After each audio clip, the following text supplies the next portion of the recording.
जय माता दी मित्रों, हमारे YouTube चैनल में आपका हार्दिक स्वागत है। जैसा कि कल मैंने एक वीडियो डाली थी दिव्य दृष्टि के ऊपर, और उसमें मैंने आपको बताया था कि दिव्य दृष्टि किस प्रकार से जागृत होती है और इसको हम कैसे जागृत कर सकते हैं, कि कौन कौन से मंत्रों का प्रयोग इसको जागृत करने के लिए किया जा सकता है या कौन कौन से मार्ग होते हैं। उसमें मैंने आपको काफ़ी सारी चीज़ें बताई भी थी। तो आज थोड़ा सा डिटेल में मैं आपको बताता हूँ दिव्य दृष्टि के विषय में। सबसे पहली चीज़ तो ये कि दिव्य दृष्टि को जागृत करने के लिए कई सारे मार्ग हैं। ठीक है, आप तंत्र के माध्यम से भी दिव्य दृष्टि को जागृत कर सकते हो, आप योग के माध्यम से भी दिव्य दृष्टि को जागृत कर सकते हो। इसके अलावा आप मंत्रों का जप करके भी दिव्य दृष्टि को जागृत कर सकते हो। इसके अलावा कई बार आपने देखा होगा कि कुछ लोग सिद्धियां कर लेते हैं, जैसे कि किसी ने कर्ण पिशाचिनी को सिद्ध कर लिया। तो कर्ण पिशाचिनी भी आपको सारी जानकारी देती है भूतकाल और वर्तमान काल के विषय में। भविष्य काल के विषय में कर्ण पिशाचिनी जानकारी नहीं देती है। भविष्य काल के विषय में सिर्फ और सिर्फ देवी देवता ही जानकारी दे सकते हैं।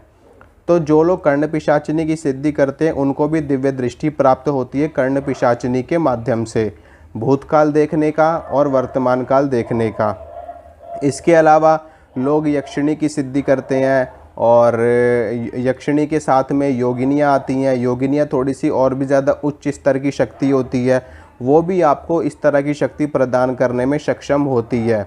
आप ये भी कह सकते हो कि वो शक्तियाँ या तो स्वयं आपको बताएंगी या फिर आपको दिव्य दृष्टि प्रदान कर देंगी। तो जब भी आप आंख बंद करके देखोगे तो आपको सब कुछ दिखाई देगा, और आप उनसे भी पूछ करके या वो आपको बता करके, जैसे कि कर्ण पिशाचिनी का कार्य होता है कान में बोलती है। ठीक है, तो कान में बोल करके भी शक्तियाँ बता देती हैं और वैसे भी बता देती है। इसके अलावा तंत्र मार्ग से भी आप दिव्य दृष्टि को प्राप्त कर सकते हो। इसमें तांत्रिक साधनाएं करी जाती हैं। वो तांत्रिक साधनाएं भी शक्तियों की ही की जाती हैं, जैसे कि उसमें आप भगवान भैरव की साधनाएं होती है, माता काली की साधनाएं होती हैं, 10 महाविद्याओं की साधनाएं करी जाती हैं, वाम तंत्र की साधनाएं करी जाती हैं, कुछ दक्षिण मार्ग की भी साधनाएं करी जाती हैं, और उनमें हर तरह के मकारों का प्रयोग किया जाता है, पंच मकार का प्रयोग किया जाता है। उनमें मांस इत्यादि की बलियां दी जाती हैं, शराब का भोग दिया जाता है, मछली का भोग दिया जाता है, और तरह तरह की चीज़ों का भोग इत्यादि दिया जाता है, और हवन किया जाता है, यज्ञ किया जाता है। रात्रि काल में गुप्त रूप से साधनाएं करी जाती हैं। विशेष रूप से जो तंत्र की साधनाएं होती हैं वो षट कर्मों के साथ में और भी चीज़ों पर निर्भर करती हैं। षट कर्मों में आपका मारण, मोहन, स्तंभन, उच्चाटन, विद्वेषण, वशीकरण और शांति कर्म आपका आता है। इसके अलावा यक्षिणी साधना आता है, रसायन विद्या आती है। तो ये सारी चीज़ें तंत्र में आती हैं। योग के माध्यम से भी आप दिव्य दृष्टि प्राप्त कर सकते हो। आप ध्यान के माध्यम से जब आप ध्यान करने लगते हो तो धीरे धीरे आपकी दिव्य दृष्टि जागृत होना शुरू हो जाती है, मूलाधार चक्र से लेकर के दिव्य दृष्टि तक। और मंत्र के माध्यम से भी आप इसको प्राप्त कर सकते हो। मैंने कल आपको बताया था कि आप किसी भी एक मंत्र का जप करिए और उसी एक मंत्र से ही आपकी दिव्य दृष्टि आपको प्राप्त हो जाएगी। देखिए, जो मंत्र होता है वो किसी भी देवी या किसी भी देवता का शाब्दिक स्वरूप होता है। ठीक है, और जब आप उस शब्द का उच्चारण बार बार करते हैं तो वो देवी या वो देवता, उनकी तरंगे घनिष्ठ होने लगती हैं। यानी कि जो उनकी तरंगे होती है वो इकट्ठी होनी शुरू हो जाती हैं, और इकट्ठी हो के वो एक स्वरूप अपने आप में धारण करने लगती हैं, और वही स्वरूप आपके सामने प्रत्यक्ष हो जाता है। उसे ही कहा जाता है कि हमें प्रत्यक्ष दर्शन प्राप्त हो गए किसी भी देवी या किसी भी देवता का। लेकिन समय लगता है, दिव्य दृष्टि प्राप्त करने में बहुत ज़्यादा समय भी लग सकता है, कम समय भी लग सकता है। मेरे एक जान पहचान के अंकल जी हैं, और उनसे कभी कभार ही मिलना जुलना होता है, काफ़ी सालों बाद मिलना जुलना होता है, कभी किसी मौके पे किसी प्रोग्राम में। तो वो बहुत ही अच्छे एक साधक है अपने आप में, बहुत सारी उन्होंने साधनाएं कर रखी हैं, और आज भी वो लगातार अपनी साधनाओं में लीन रहते हैं। तो उनकी कुंडलिनी शक्ति जागृत हो चुकी है, और काफ़ी अच्छे स्तर पे उनकी कुंडलिनी शक्ति है, और लगभग उनको काफ़ी समय बीत चुका है ध्यान करते हुए, मंत्रों का जप करते हुए। कम से कम 15-20 वर्ष उनको बीत चुके हैं ये सब चीज़ें करते हुए। यानी कि 15-20 साल से वो लगातार ध्यान कर रहे हैं, मंत्रों का जप कर रहे हैं, साधना करते आ रहे हैं, तो अभी भी उनकी कुंडलिनी शक्ति उनके कंठ चक्र तक पहुंची है। यानी कि अभी भी उनकी जो कुंडलिनी शक्ति है वो आज्ञा चक्र तक नहीं पहुंच पाई है। और आज्ञा चक्र पे जब उनकी कुंडलिनी शक्ति पहुंचेगी तब उनको दिव्य दृष्टि भी प्राप्त हो जाएगी। लेकिन आज्ञा चक्र तक पहुंचने में ही उनको बहुत सारे एक्सपीरियंस हुए हैं, बहुत सारे अनुभव हुए हैं, उनको देवी देवताओं के दर्शन भी प्राप्त हुए हैं। इसके साथ में उनको देवी देवता का आभास भी होने लगा है।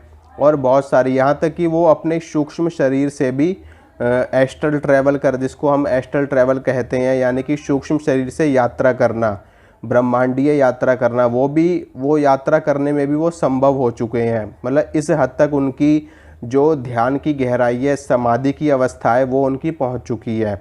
और अभी भी उनकी दिव्य दृष्टि जागृत नहीं हुई है, अभी भी आज्ञा चक्र पे वो नहीं पहुँचे हैं। 15-20 वर्ष उनको हो चुके हैं ध्यान करते हुए, साधनाएँ करते हुए। खैर, ये तो साधना करने का स्तर होता है अपने आप में कि किसने कितनी साधना करी है, किसने कितनी मेहनत करी है, उसके ऊपर भी निर्भर करता है। किसी किसी को जल्दी भी दिव्य दृष्टि प्राप्त हो जाती है, किसी किसी को जन्म से ही दिव्य दृष्टि प्राप्त होती है। ठीक है, किसी किसी को जन्म से ही, इसको गॉड गिफ्ट भी कहा जाता है कि जिसको जन्म से ही दिव्य दृष्टि प्राप्त है। और कई लोगों का पूरा जीवन निकल जाता है साधनाएँ करने में, तब भी उनको दिव्य दृष्टि प्राप्त नहीं हो पाती। और किसी किसी को पैदा होते ही होती है उनके पास। तो जो दिव्य दृष्टि होती है, मैं आपको बताता हूँ कि ये वास्तव में कार्य कैसे करती है। दिव्य दृष्टि जागृत होने का एक भ्रम होना एक अलग चीज़ है, और वास्तव में दिव्य दृष्टि प्राप्त होना ये एक अलग ही अवस्था है, ये एक अलग ही तरह की सिद्धि है। तो मैं आपको बताता हूँ, जिस भी व्यक्ति की दिव्य दृष्टि जागृत हो जाती है, वास्तव में मैं आपको बता रहा हूँ उसके साथ में क्या होता है कि उस व्यक्ति से कोई भी चीज़ अनभिज्ञ नहीं रह सकती। यानी कि वो व्यक्ति इस ब्रह्मांड के हर रहस्य को जानने में समर्थ होता है। ठीक है, हर चीज़, इस दुनिया की कोई भी चीज़ उस व्यक्ति से नहीं छुप सकती, चाहे वो किसी का भूतकाल हो, चाहे वो किसी का वर्तमान काल हो, चाहे वो किसी का भविष्य काल हो। जिसकी दिव्य दृष्टि वास्तव में जागृत है, और जिसको भ्रम है सिर्फ कि मेरी दिव्य दृष्टि जागृत हो चुकी है, तो वो सिर्फ भ्रम में जी रहे हैं। इसके अलावा उनकी दिव्य दृष्टि वास्तव में जागृत नहीं हुई है। सिर्फ 2-4 महीने में, 6 महीने में, या साल भर में, या 2 साल में दिव्य दृष्टि नहीं प्राप्त हो जाती। ठीक है, मैं आपको रियलिटी बता रहा हूँ, फैक्ट की बात बता रहा हूँ। अब जिनकी दिव्य दृष्टि जागृत हो चुकी है, जिनको प्राप्त हो जाती दिव्य दृष्टि, उस व्यक्ति से कोई भी चीज़ नहीं छुप सकती। एग्जाम्पल के तौर पर मैं आपको बताता हूँ कि अगर वो व्यक्ति किसी वृक्ष के पास जाएगा ना, और उस वृक्ष को अपनी दिव्य दृष्टि से देखेगा, तो उस वृक्ष के बारे में गूढ़ से गूढ़ रहस्य की जानकारी उस व्यक्ति को तत्काल प्राप्त हो जाएगी। यानी कि आंखें बंद करके या खुली आंखों से वो उस वृक्ष के बारे में जानकारी लेने की सोचेगा, तो उस वृक्ष के अंदर के एक एक अणु, एक एक तने के, एक एक जड़ के हिस्से की, एक एक पत्ते की रचना, वो वृक्ष कितना पुराना है, उस वृक्ष के ऊपर कौन कौन सी शक्तियों का वास है, कौन सी देवी है, कौन सा देवता है, कौन सी नकारात्मक शक्ति है, कौन सी सकारात्मक शक्ति है, उस वृक्ष की उत्पत्ति कैसे हुई, उसमें कौन सा बीज पड़ा है, कितने समय पुराना है। मतलब कि कोई भी चीज़ छुप ही नहीं सकती उस व्यक्ति से जिसकी वास्तव में दिव्य दृष्टि जागृत होती है। जो रियल की मैं आपको बता रहा हूँ, वो व्यक्ति आपका नाम, आपके बाप का नाम, आपके दादा का नाम, आपके परदादा का नाम, आपकी 5 पीढ़ी, 10 पीढ़ी, अनगिनत पीढ़ियों के नाम भी वो व्यक्ति आपको बता सकता है। इतनी शक्तिशाली ये दिव्य दृष्टि होती है। ठीक है, अगर कोई व्यक्ति आपको ये सारी चीज़ें नहीं बता पा रहा, तो इसका मतलब उसके पास कोई दिव्य दृष्टि नहीं है, वो सिर्फ भ्रम में जी रहा है और आपको भी भ्रम में डाल रहा है। जिसके पास दिव्य दृष्टि होगी वो आपकी पूरी बॉडी का MIR कर देगा, पूरी बॉडी का CT स्कैन कर देगा। आपकी त्वचा, आपके शरीर में बहने वाला रस, आपके शरीर में बहने वाला रक्त, अस्थि, मज्जा, मेद, हर चीज़, यानी कि ये जो बाल है ना, इस बाल के परमाणु हिस्से को भी वो व्यक्ति अपनी दिव्य दृष्टि से देख सकता है। पूरी बॉडी का चेकअप कर देगा, बैठे बैठे पूरे बॉडी को स्कैन कर देगा। मतलब कि आपके शरीर की एक एक रोम भी उस व्यक्ति से छुप नहीं सकता कि कहाँ पे क्या परेशानी है, क्या दिक्कत है। मैं आपको रियलिटी बता रहा हूँ, वाकई में दिव्य दृष्टि इतनी शक्तिशाली होती है, लेकिन मुझे नहीं लगता कि बहुत ही कम लोग ऐसे होंगे कि जिनके पास होगी। शायद ही कोई एक आधा ही व्यक्ति ऐसा होगा जिसकी दिव्य दृष्टि इस कदर तक विकसित हो चुकी है। लेकिन यह रियलिटी है कि जिसकी दिव्य दृष्टि जागृत हो जाती है उस व्यक्ति से कोई चीज़ नहीं छुप सकती। वो आपका नाम बता देगा, आपके पिता का नाम बता देगा, आपके दादा का नाम बता देगा, आपके परदादा का नाम बता देगा, आप क्या खाना खा के आए हो वो बता देगा, आपने परसों क्या खाया था वो आपको बता देगा, आपने परसों कौन से रंग के कपड़े पहने थे वो बता देगा, आपकी जेब में कितने पैसे हैं वो बता देगा, आपकी नोटों के नंबर बता देगा, आपका आधार कार्ड का नंबर बता देगा, आप पिछले जन्म में क्या थे वो भी आपको बता देगा, आप बाइक से आए हो या गाड़ी से आए हो या साइकिल से आए हो, आप किस चीज़ से आए हो वो भी आपको बता देगा। इसके अलावा आपके घर में क्या समस्या है, आपके घर का कमरा कैसा है, आपका घर कैसा है, आपके घर में कौन कौन सी चीज़ें रखी हुई हैं, आपके घर में कितने सदस्य हैं, कितने लोग हैं, आपकी जेब में क्या क्या चीज़ें रखी हुई हैं, है ना, आपके शरीर में कितने चक्र जागृत हैं, आपके कितनी चीज़ें आपके पास है, कौन सी शक्ति है कौन सी नहीं है। मतलब कि उस व्यक्ति से कोई चीज़ नहीं छुप सकती और वो व्यक्ति आपको सब कुछ बताने में समर्थ हो सकता है जिसकी दिव्य दृष्टि वास्तव में जागृत होती है। और अगर कोई व्यक्ति आपको ये सारी चीज़ें नहीं बताता है तो इसका मतलब ये है कि वो उसके पास कोई दिव्य दृष्टि नहीं है, वो सिर्फ आपको भ्रम में डाल रहा है।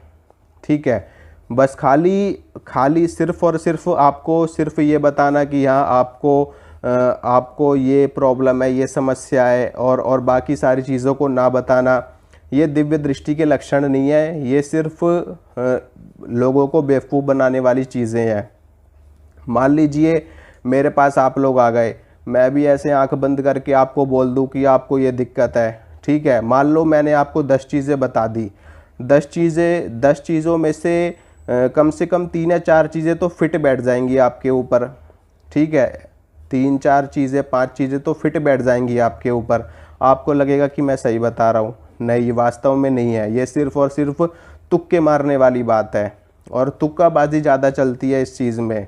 मैं आपको रियलिटी बताता हूँ और ऐसा वास्तव में हो रहा है। लोग बहुत ज़्यादा भ्रमित हैं, लोग परेशान हैं। परेशान होकर के लोग कहाँ कहाँ जाते हैं।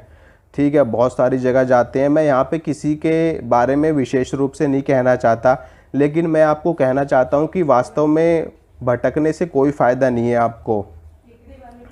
अगर मान लीजिए वास्तव में सारी चीज़ें हैं आपके पास, वास्तव में आप बहुत बड़े सिद्ध हो, आपके पास दिव्य दृष्टि है, आप सब चीज़ करने में समर्थ हो, तो फिर क्यों नहीं ठीक होते लोग? क्यों लोग फिर भी परेशान रहते हैं? उनकी समस्या किस जगह से है वो क्यों नहीं आप एग्जैक्ट बता पाते? तो इन सब चीज़ों में कुछ नहीं रखा। ठीक है, भटकने से कोई फ़ायदा नहीं है।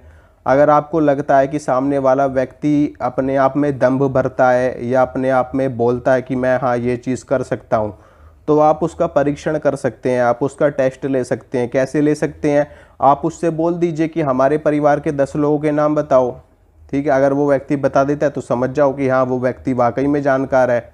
आप उससे बोल दो कि बताओ हमारी जेब में क्या रखा है, बताओ हमारे पास कितने पैसे हैं, बताओ हमारे आधार कार्ड का नंबर, बताओ हमारे घर का एड्रेस, बताओ हमारे घर के 5 लोगों का नाम बताओ, हमारे घर के 10 लोगों के नाम बताओ, बताओ हमें कौन सी बीमारी है, बताओ हम क्या खाना खा के आए हैं, बताओ हम बाइक से आए हैं कि कार से आए हैं, साइकिल से आए हैं, बताओ हम कहाँ पे रहते हैं, हमारा घर किस जगह पे है, बताओ। अगर सामने वाला व्यक्ति वाकई में सक्षम है देखने में, वाकई में उसके पास शक्तियाँ, दिव्य दृष्टि है, आज्ञा चक्र उसका एक्टिवेट है, भ्रिकुटी त्रिकुटी सारी चीज़ें उसकी सिद्ध हैं, तो बता देगा, बिल्कुल बता देगा, निश्चित रूप से बता देगा। अगर कोई नहीं बता पाता तो दिव्य दृष्टि जागृत नहीं है। हाँ, हो सकता है कोई वैसी छोटी मोटी शक्ति हो, कोई वैसी छोटी मोटी चीज़ हो जो थोड़ा बहुत इंट्यूशन आपको देती हो, थोड़ी बहुत जानकारी आपको दे देती हो, लेकिन इसे आप दिव्य दृष्टि का जागरण नहीं कह सकते, इसे आप थर्ड आई का जागरण नहीं कह सकते, और ये चीज़ें नहीं हो सकती। ठीक है, तो आप लोग अपनी समझ से काम करिए, अपनी सोच से काम करिए। बेवजह में बेवकूफ़ बनने की ज़रूरत नहीं है। ठीक है, अपनी साधनाएं करिए, अपने मंत्रों का जप करिए। मंत्र के जप से दिव्य दृष्टि स्वतः जागृत हो जाती है, आपको अलग से कुछ भी करने की आवश्यकता नहीं होती। ठीक है, आप ध्यान करिए, मेडिटेशन करिए, धीरे धीरे आपके चक्रों का भेदन होगा। मूलाधार, स्वादिष्ठान, नाभि, मणिपुर, अनाहत, विशुद्धि, धीरे धीरे सारे चक्र जागृत होंगे तो आपकी दिव्य दृष्टि भी आपको प्राप्त हो जाएगी। और यूं ही भटकोगे, कुछ नहीं मिलने वाला। बस खाली कोई योग्य व्यक्ति देख करके, कोई अच्छा जानकार, कोई अच्छा सिद्ध हो, उनको देख करके उनके चरणों में प्रणाम करके उनको गुरु बनाइए, उनसे गुरु मंत्र लीजिए। अगर वो भी आपको नहीं मिलते तो अपने इष्ट देव को या किसी योग्य पंडित से, किसी वेद पाठी ब्राह्मण से, अपने भगवान शंकर को, अपने इष्ट देव को, उनको गुरु मान करके उनसे मंत्र लीजिए जिस मंत्र में आपकी रुचि हो, और उसका जाप करते रहिए। 2, 4, 6 वर्षों में, 10 वर्षों में या 12 वर्षों में आपकी शक्तियाँ जागृत हो जाएंगी और आपकी दिव्य दृष्टि भी खुल जाएगी। आपको मोक्ष की प्राप्ति होगी, आपके कार्य सिद्ध होंगे। बस यही सबसे बेस्ट है आपके लिए। ठीक है, तो जय माता दी। मिलूँगा आपसे अगली वीडियो में, तब तक के लिए